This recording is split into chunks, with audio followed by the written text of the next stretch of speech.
Je voudrais vous dire comment je vais procéder pour vous présenter les indices. D'abord, je voudrais donner une recommandation de lecture.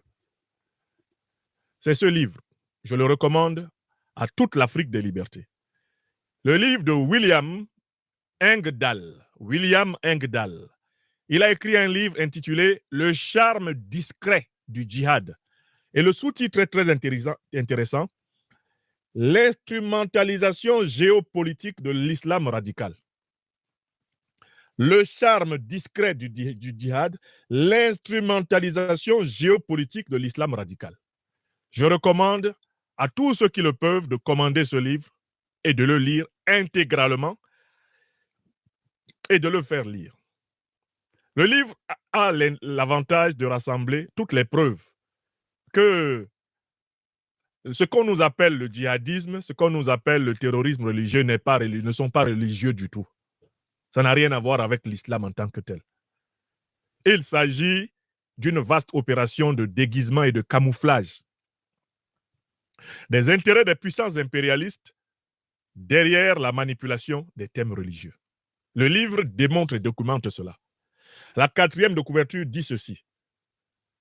Reconnu comme l'un des plus pertinents spécialistes de la géopolitique anglo-américaine du pétrole et de ses implications financières, William Engdahl nous offre ici une analyse essentielle pour comprendre le lien entre l'histoire du pétrole et les guerres actuelles de nouvelle génération qui ont vu l'émergence du salafisme djihadiste au Proche-Orient, mais également dans le monde entier avec les attentats terroristes.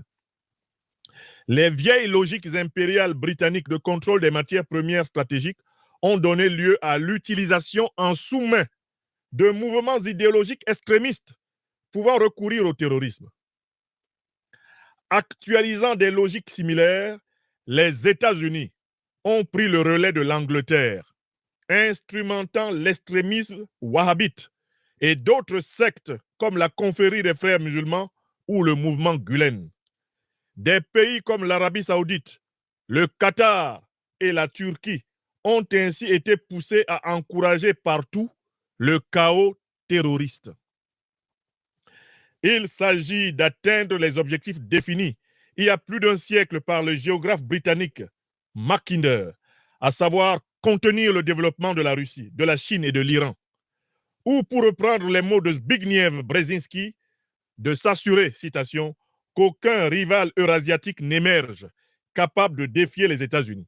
Fin de citation, permettant ainsi le maintien de leur prépondérance mondiale.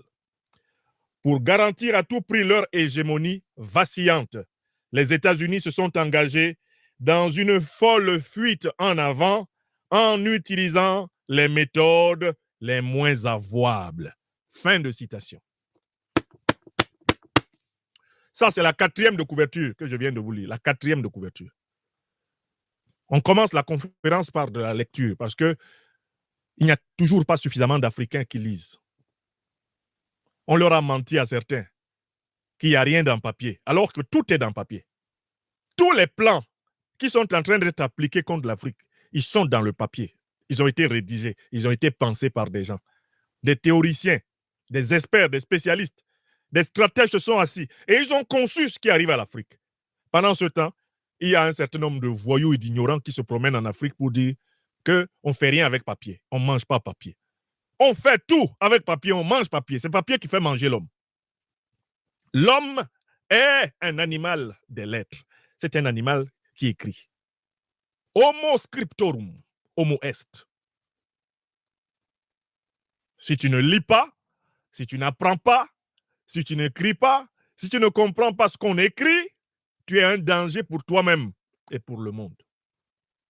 Car tu vas facilement être manipulé par les autres.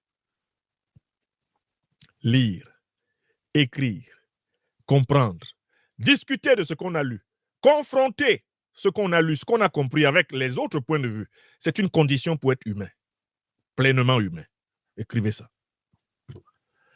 Alors, ce livre est très intéressant.